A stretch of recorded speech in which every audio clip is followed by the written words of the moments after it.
Hello everyone, welcome to our channel. We are going to listen to James Vowles. Let's listen to him. James, FP1, Lando Norris first, you second. There must be a stop the count moment. Is this you and McLaren competing for the title this year? Or?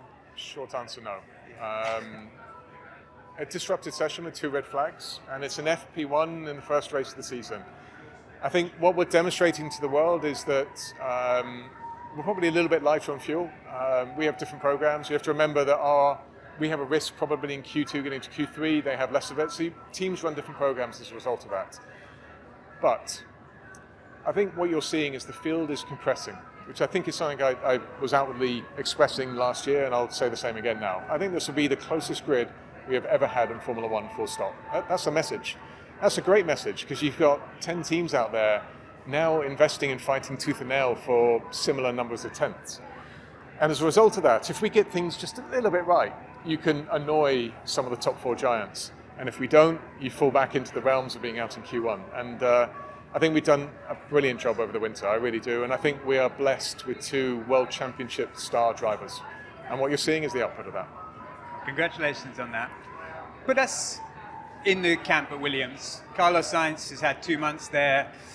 What's he been like? You know, he's known for working teams hard when he's in there. What's the mood in the camp like? So, genuine story, he came to me and said, I normally work the teams hard, but can you ask the team stop working me as hard?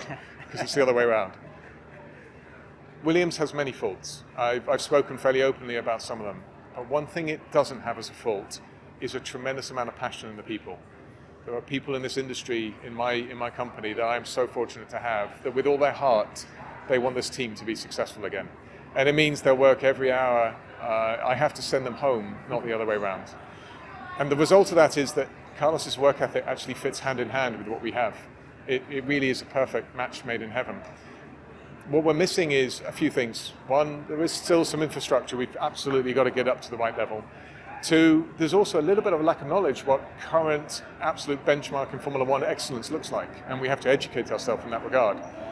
But I think what you're seeing in the result of things is a team that wants to change. It wants to adapt. It wants to go back to winning. And it will work hard towards getting there. Now, F1 fans will have seen you in Drive to Survive. The team's story of signing Carlos last year plays a big role in the new series. Are you happy with how that all was portrayed and played out? Because they certainly made it seem like Carlos was set to sign for you, and then nearly signed for Alpine, and then signed for you. I think Netflix did a really good job. It was even more twists and turns than you saw there. They captured a little bit of it because we let them into our life. A big risk on our behalf, because at certain points we could have looked like fools. But actually capturing the emotion you go through when you're going in this roller coaster, I think is a good thing for the sport to understand what really happens underneath. But there were more twists and turns than that. What I'm pleased about is that all the way through, unlike what's been portrayed, actually, Carlos and I were speaking daily or certainly every few days. There was never a break in communication, and he was honest and transparent, as I was, all the way through on what his feelings and thoughts were. And that's what made it effectively, I think, a strong relationship, because that transparency for me showed him, here's our weakness, here's our strengths, here's what's happening. And when you do that across 3 weeks, 4 weeks, you can hide certain things. You do that across 6 months, which is what we were talking for, you can't hide anything. The same from him. I saw the real Carlos underneath all of it, and that was important to me. And I can see what his weaknesses and his strengths were, and it's why I could determine it really would work for all parties. Okay. Thank you very much, James. Good luck this week. Thank you. Thank you. Yeah, the first question was, I don't want to use that word, but it was very stupid question. Like, are you competing with McLaren? Because one session, like Williams, were in the second place, and the interviewer just asked this question. I don't know what to say about this too much, but we came of the other part of the interview. It's so right that they have the passion. Of course, they have a lot of problems with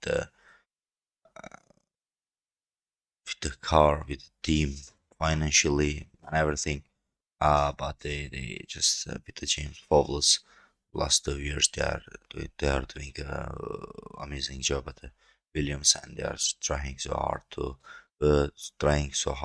bring the Williams like in old days. I hope so. Maybe we'll see that days are coming and to see Williams great again. Don't forget to like the video, comment it, and subscribe to the channel.